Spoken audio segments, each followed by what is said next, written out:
From FCC, it's the FCC Knowledge Podcast, a show that features real Canadian producers, real stories, and real good conversation about the business of farming. I'm your host, Marty Seymour, the Director of Industry Relations at Farm Credit Canada. If you grow it, you sell it, or you add value to it, I want to know about it. Join us on our journey as we visit about everything from the economy to business planning, transition, finances, human resources, and just about anything else that keeps a farmer up at night.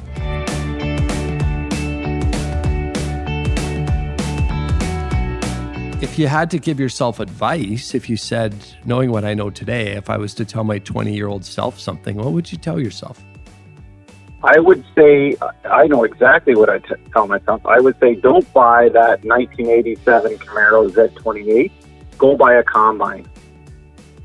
That's exactly what I would tell myself. That is such a tweetable statement. I did not, sorry? That is such a tweetable statement that you, that's an agriculture best right there. You can almost hashtag that one, right? Yes.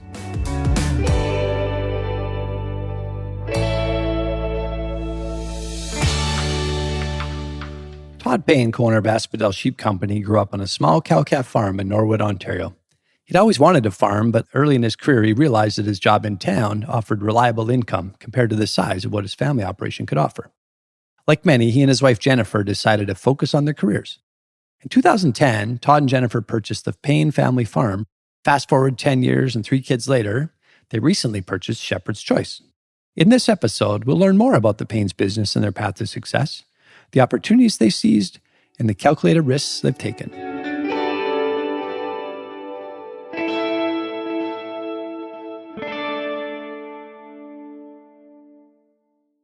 Today on our show, I've got with me on the line, Todd Payne.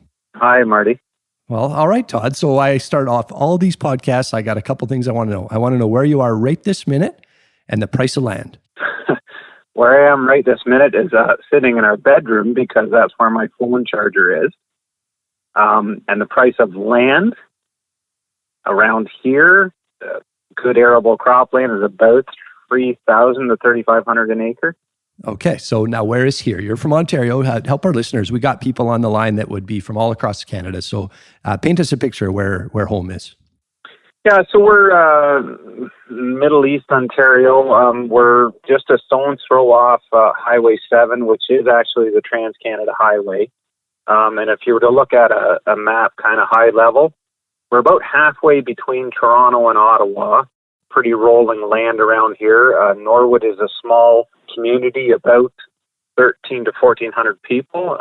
It's growing rapidly. We have 2 elementary schools and a high school, and it's a wonderful little place to live. And both my wife and I did grow up in Norwood. So tell us about your farm. I admittedly, I'm a Westerner. I know cows and canola, and you're in the sheep business. So tell us about this. Yeah, sheep is certainly our number one focus now. We did just go through a recent expansion of the farm. In April of this year, we took ownership of an operation that was named Shepherd's Choice, and we now operate that as Asphodel Sheep Company. Shepherd's Choice wasn't just any operation. It was one of the leading genetics farms in the sheep industry and owned by John and Edie Steele, Todd and Jennifer's neighbors and mentors. So our farm, as of April, grew significantly. We do cash crop as well. Grains and oil seeds certainly generate the majority of our feed for the sheep. We have about 800 breeding ewes in the flock. We have 1 full-time employee that has a residence on the farm. So the structure right now is that we are lambing, growing breeding stock as female ewes, and then finishing our own lambs for the meat market in Ontario, most of which would be consumed in the GTA. We also do have a couple of buyers that buy directly from us, and that's for the Eid time of year, for the Muslim Eid. That is a direct-to-consumer sale, but again, the truck just picks them up here and then they go off for processing. We're trying to put 1,000 to 1,200 meat lambs out the driveway a year. So for our listeners that maybe don't have perspective on the sheep industry, and if you're saying 1,000 to 1,200 lambs a year. How does that put you in terms of size relative to the average person in Ontario that might be raising sheep? Well, actually, before we took ownership of this farm, I would say, and this is not a factual statement, but on a hunch, I would say it probably was the biggest sheep farm in Ontario as far as count of breeding stock, like the number of ewes on the farm. The previous owners were over 2,000 ewes in the breeding flock. Our size, 800. I mean, there's more than a few at this size. At the outset of this journey, Todd and Jennifer both working professionally off the farm. I did have a machine shop business, which we sort of had to scale back on with the transition to the new farm. I'm a tool and die maker by trade, and I had a wonderful job at a large multinational company. Most people would have been very content to work that job for their career, but the satisfaction is very different that you get from working for somebody else than you get from, running your own operation. So we slowly started to work towards the point where I could step back and, when we finally ticked enough of those boxes, we made the jump and kind of haven't really looked back. In this instance, the first box that needed to be ticked off for Todd and Jennifer and their family was moving out of town. And they found an opportunity to make that happen. So if we go all the way back to 2010, we bought my parents' farm. And at that time, it was not farming at all. They were career beef cattle people. They had, 15 to 25 beef cows their whole career and wasn't exactly my cup of tea. But when they decided they wanted to downsize and kind of get off the farm, we hashed out the numbers and we were able to purchase the farm that I grew up on.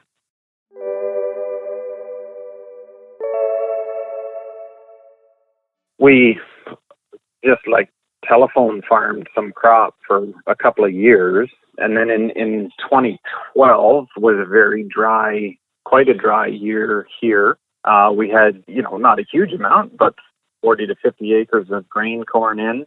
I had a custom operator in to harvest the grain corn and just plain and simple was not happy with the job that was done.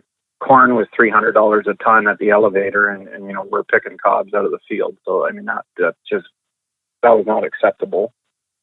And I said to Jen at that point, if, I've got to get a combine. I couldn't handle not having that control.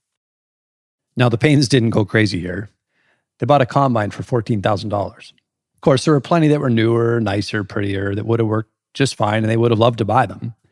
But Todd ran the numbers. And that was the practical choice based on their gross revenue at the time. Fun fact, they still run that combine today. We also bought our Hastings farm at that time as well. The Hastings farm is nicknamed for a piece of land that Todd and Jen bought that same year.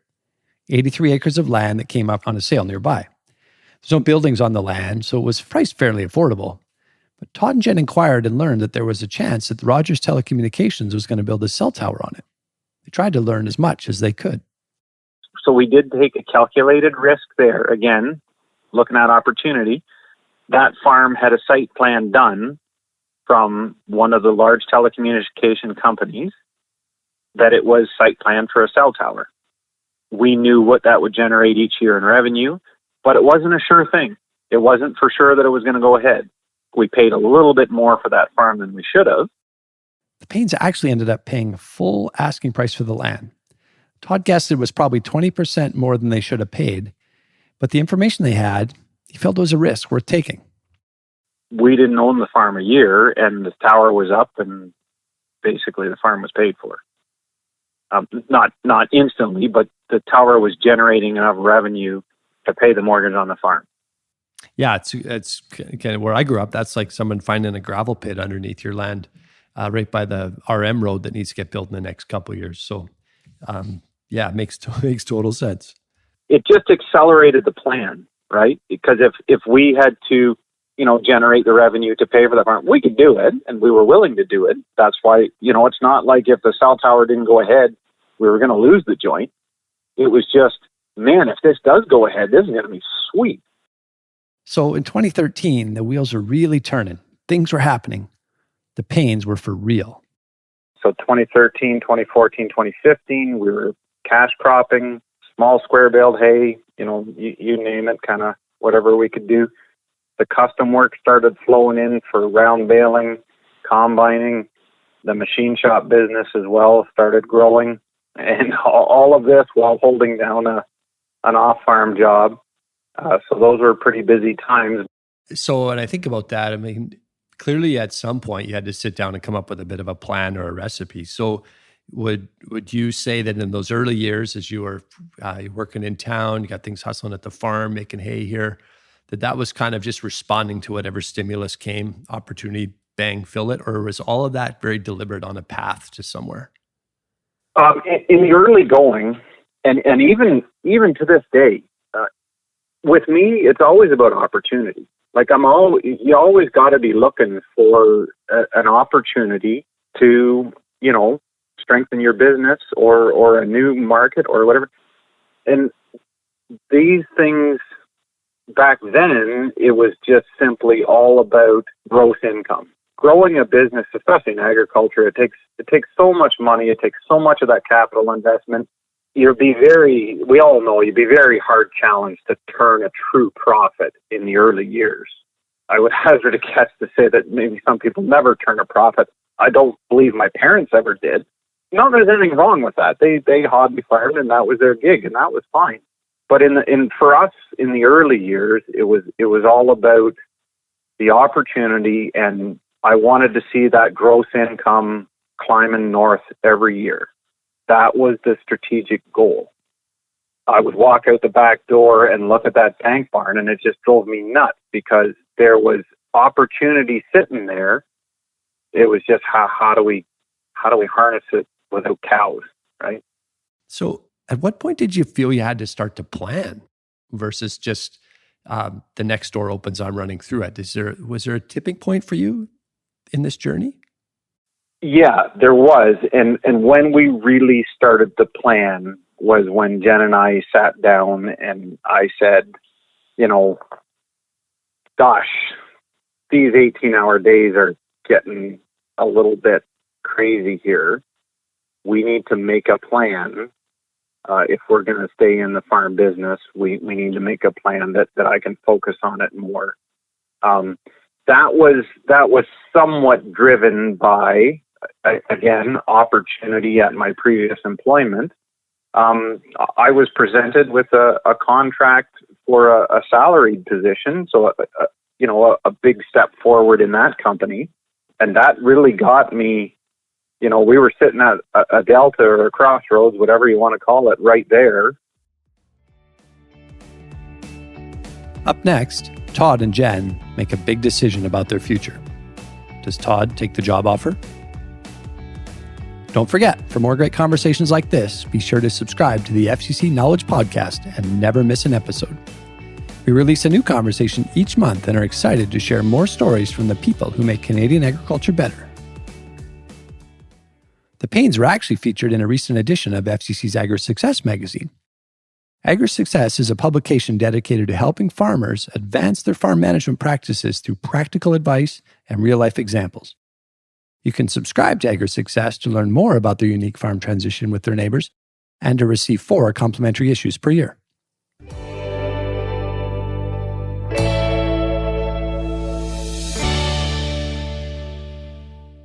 If I had accepted that responsibility, we would have had to scale back on the stuff outside to be fair to my employer. As you maybe guessed, Todd turned down the job offer to the great surprise of his boss, but he stayed on in his current role with the company. So that was the crossroads, and that was when the plan really started to be a little more strategic and not just opportunity. It was sort of compartmentalize the business. So as you started to write that plan, whether, maybe I've obvious a yes or no question, did you have a written down plan? I would say no until we came to the point where we had the opportunity to purchase Shepherd's Choice. Then I had to start writing stuff down. I had to my brain couldn't hold anymore. The plan was getting complicated enough and more players coming into it that, we had to start writing stuff down and sort of projecting what we can do and what we think we can do.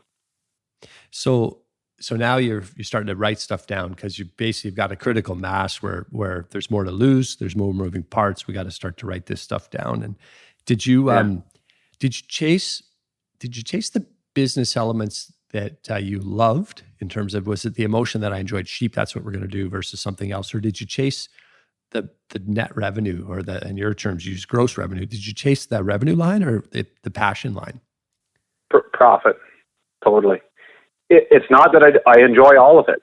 I do. I have the best job in the world. Like all farmers say that, right? But I do enjoy all of it. But I chose, we expanded in sheep because they were the most profitable. Sheep also solved Todd's empty barn issue. Remember that empty barn that was bothering Todd? I would walk out the back door and look at that tank barn, and it just drove me nuts. When they chose to decline the job offer from his company, Todd and Jen had picked their lane, and Todd started seeking out opportunities. He looked around and asked himself, who's doing well out there? That's when he saw his neighbors, the Steeles, who owned Shepherd's Choice. He could tell it was a successful operation. It was busy. They had stuff. Todd wasn't hankering to be a sheep farmer, but he thought it'd be a good fit for their business. In 2015, the Paynes bought their first 50 sheep and Steeles into the repurposed dairy barn. Then they bought another 50 sheep in 2016. So along your journey now, you're getting a little bigger, you got a little momentum, you're going to work from home. Did your plan ever take a left turn? I can't say that there's been any sort of major curveball. I guess we keep the plan fluid enough and dynamic enough that, even when you're writing everything down and you're trying to stick to a plan, I guess you can cause yourself more grief by being totally rigid and unflexible than it is to stay a little more dynamic and deal with anomalies as they come. Because then if you can be a little more flexible, then that little bump in the road doesn't turn into the big left turn.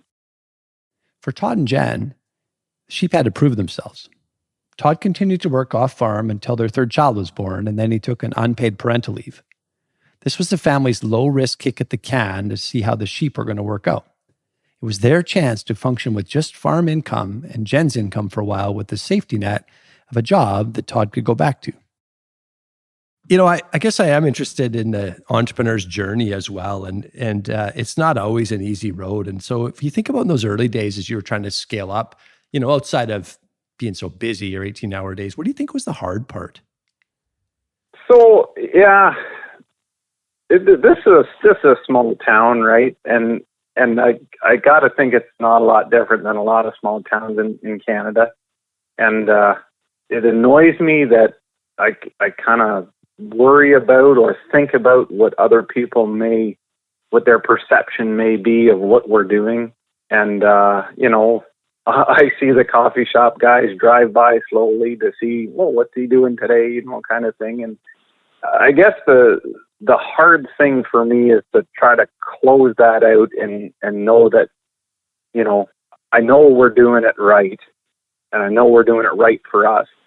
Well, I don't think that's a unique experience for a lot of people in small business that are trying to carve their own path, and the neighbors are judging. Agriculture has many stories and examples of that, and so I would agree with that. Yes. Yeah, don't let coffee row hold you back from innovating. That's what our industry needs. Yeah. So if you had to give yourself advice, if you said, knowing what I know today, if I was to tell my 20-year-old self something, what would you tell yourself? I would say, I know exactly what I tell myself. I would say, don't buy that 1987 Camaro Z28. Go buy a combine. That's exactly what I would tell myself. That is such a tweetable statement. I did not. Sorry? That is such a tweetable statement that you, that's an agriculture best right there. You can almost hashtag that one, right? Yes.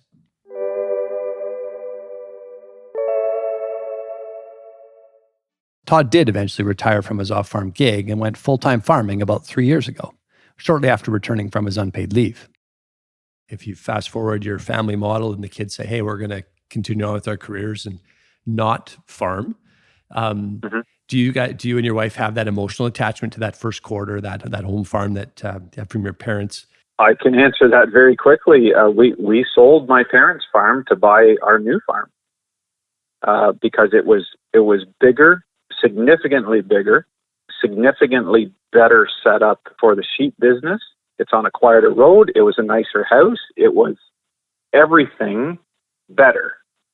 There was very little emotion came into that, because if you can stay out of that trench and look at the facts that are presented to you, it's a slam dunk.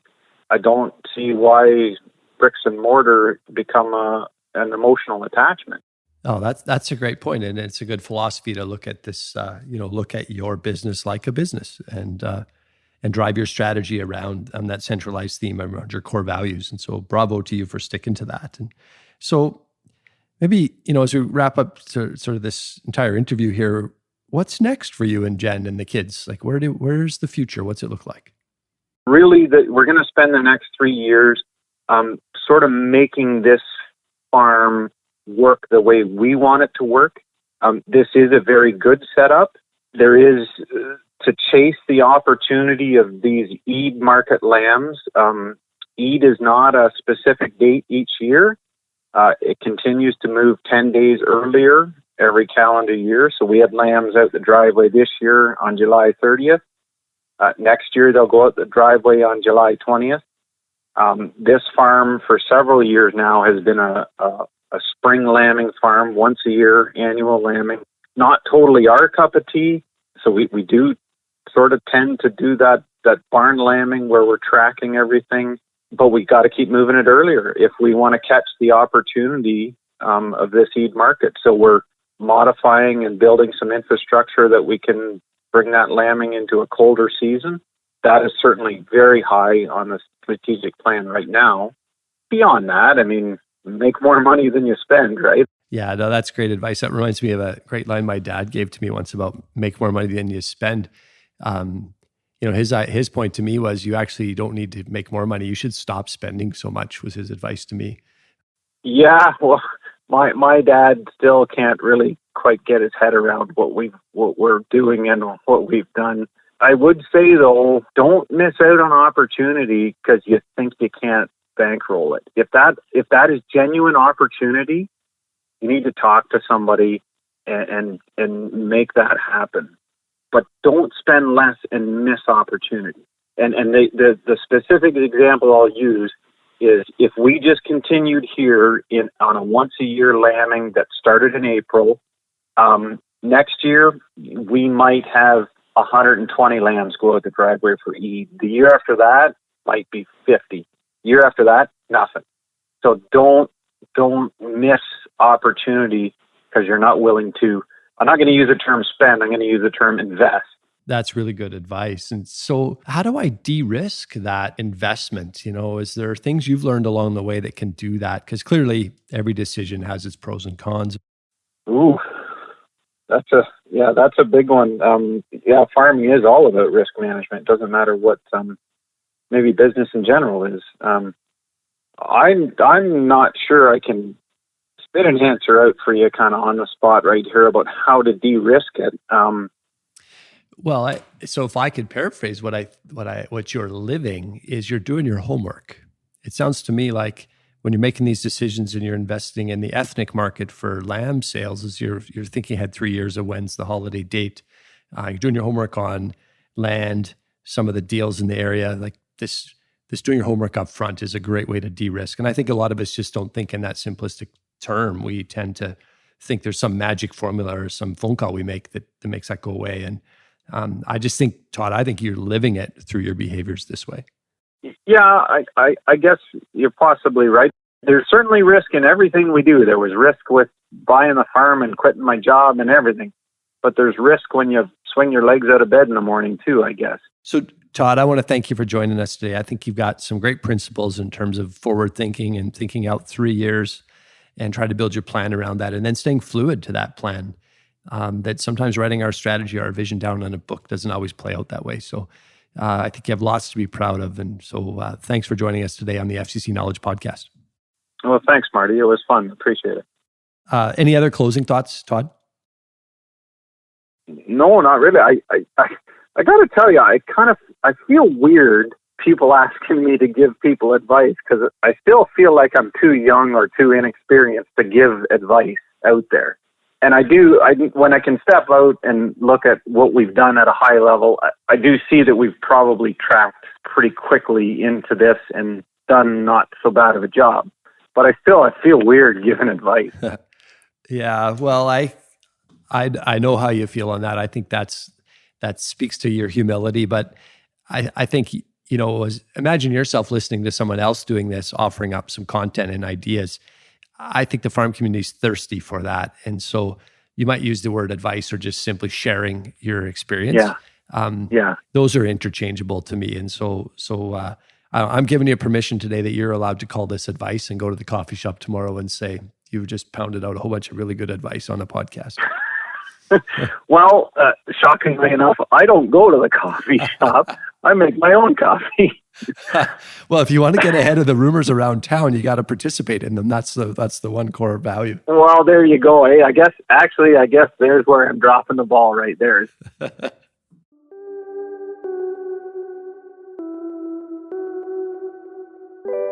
Payne's farm business journey is far from over. Most recently, they've been settling into their new home and their new operation and getting their feet under themselves for the next new exciting adventure. Today, we learned about the importance of an opportunity of capitalizing on it. Todd and Jen recognized opportunity when it came their way. Even better, they believed in the importance of investing in those opportunities. It wasn't just about trusting their gut or pursuing every chance that came along. As an opportunity arose, they worked to reduce the risk by equipping themselves with as much information as possible. There's always risk in everything we do. But by doing their homework about the land available for sale or the markets they wanted to pursue, the Paynes could take calculated risks that move their business forward and help them drive their growth. Todd and Jen also know the value of a plan and continue to balance that with their ability to be flexible. They understood what they were aiming for: increased gross revenue year over year. But they were always open on how they got there. They diversified and expanded with sheep because it worked for them. It worked for their business. If you like what you heard today, subscribe to the FCC Knowledge Podcast to catch future conversations with producers like Todd from various parts of Canada. If you're looking for more resources to help you run a better farm business, check out fcc.ca/knowledge.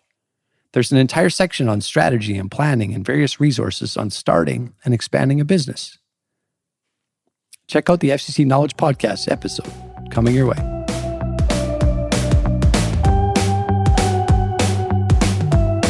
Before we go, if you like what you heard here today, tell a friend, give us a like, and subscribe to our channel so you don't miss out on any more interesting stories from producers all across Canada.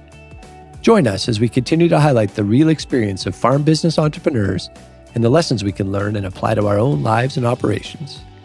If you're looking for more resources to help you run a better business, check out fcc.ca/knowledge.